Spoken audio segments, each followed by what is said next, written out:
Mkoma kuda, kwa mwana wa maiti moda kurora uye, kwa zuri kufamba sei? Wena iwe, zwe mwana we ini zvandikona. Gorero sera pera chingo nditi ndichafunga. Zvakuti ninda kutofedha izvozvo. Aiwa mkoma kuda, msambo fedha yenyu. Vakuru vakati sango rinopa waneta. Muchamuhwina chete. Tinenge tichizongozviona kuti zvinofamba sei.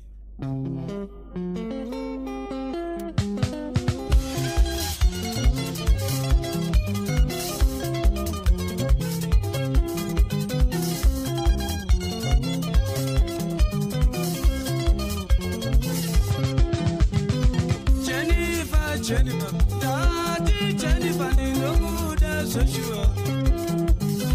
Jennifer, Iwe Jennifer, Ninomuda Joshua. Dakarara Jennifer, unouya kuwapedzangu uchindiemera.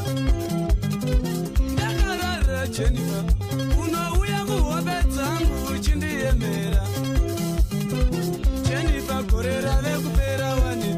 Uchingo ndidi ndichafunga Jennifer iwe. Jennifer korera vekupera wane. Uchingo ndidi ndichafunga Jennifer iwe. Ndiwe chete Jennifer, ndiwe watora moyo wangu, ndiwe watora moyo wangu ona. Watora moyo wangu. Ndiwe chete Jennifer, ndiwe watora moyo wangu, ndiwe watora moyo wangu ona. Watora moyo wangu. Ndiwe chete Jennifer, ndiwe watora moyo wangu, ndiwe watora moyo wangu. Watora moyo wangu, ndiwe watora moyo wangu. Watora moyo wangu, ndiwe watora moyo wangu. Watora moyo wangu, ndiwe watora moyo wangu. Watora moyo wangu.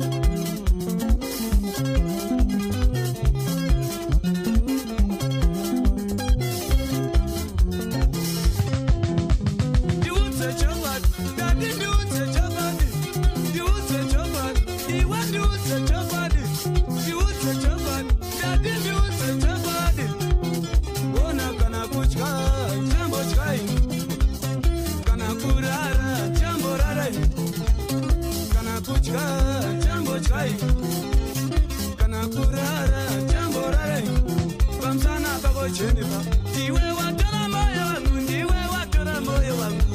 Watora moyo wangu. Ndiwe chete Jennifer, ndiwe watora moyo wangu, ndiwe watora moyo wangu. Watora moyo wangu. Ndiwe chete watora moyo wangu. Ndiwe chete watora moyo wangu. Ndiwe watora moyo wangu. Ndiwe chete watora moyo wangu.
Jennifer, ndiwe watora moyo wangu, ndiwe watora moyo wangu.